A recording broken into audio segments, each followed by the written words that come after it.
तुमने अपने गुणों से इस प्रजा को प्रसन्न कर लिया है। इस कारण से कल पुष्य नक्षत्र के योग में तुम्हें युवराज पद का ग्रहण करना है।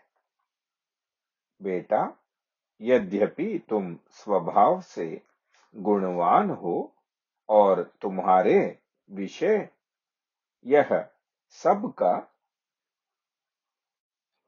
श्री राम तुम्हारा विषय यहाँ सब का निर्णय है, तथापि मैं स्नेहवश सद्गुण संपन्न होने पर भी तुम्हें कुछ हित वाली बातें बताता हूँ। तुम और भी अधिक विनय से सदा जितेंद्रिय बने रहो। राजा दशरथ ने श्री राम से कहा, काम एवं क्रोध से उत्पन्न होने वाले दुर्व्यसनों का त्याग करो और गुप्तचरों द्वारा यथार्थ बातों का पता लगाकर परोक्ष वृत्ति से तथा प्रत्यक्ष वृत्ति से दरबार में सामने आए हुए कहने वाले जनता के मुख से न्याय विचार में तत्पर रहो।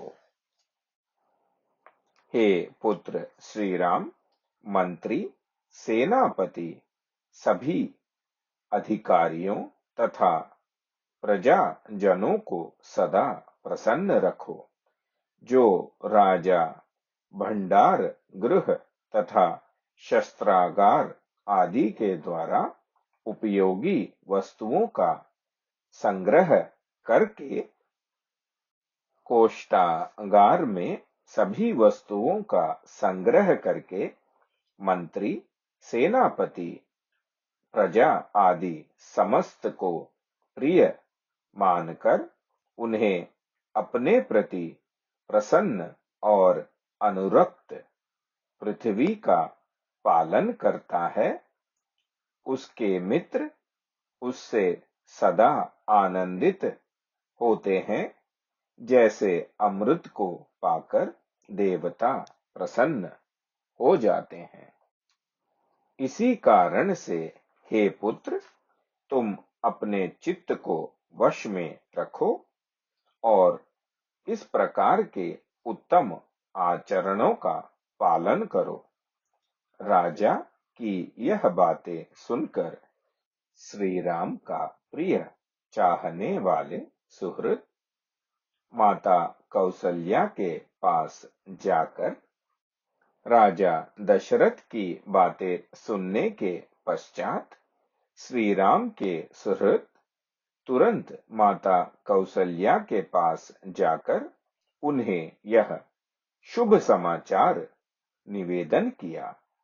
नारियों में श्रेष्ठ माता कौसल्या ने वह प्रिय संवाद सुनाने वाले सुहृदों को अनेक रत्न दिए और माता कौसल्या ने यह शुभ समाचार सुनने के पश्चात अनेक तरह के रत्न सुवर्ण गौ पुरस्कार के रूप में दिए। उसके पश्चात श्री राम ने राजा को प्रणाम किया और वहां रथ पे बैठकर प्रजाजनों से सम्मानित होते हुए वह अपने भवन की ओर चल दिए। वहां उपस्थित सभी नगर निवासी मनुष्यों ने राजा दशरथ की बातें सुनकर मन में यह अनुभव किया, वह शीघ्र ही उनकी अभीष्ट वस्तु प्राप्त होगी।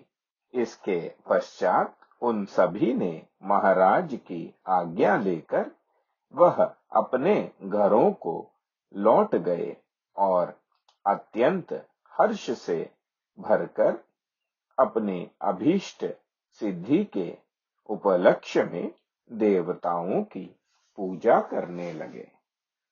हरिः ओम श्री गुरुभ्यो नमः। हरिः ओम।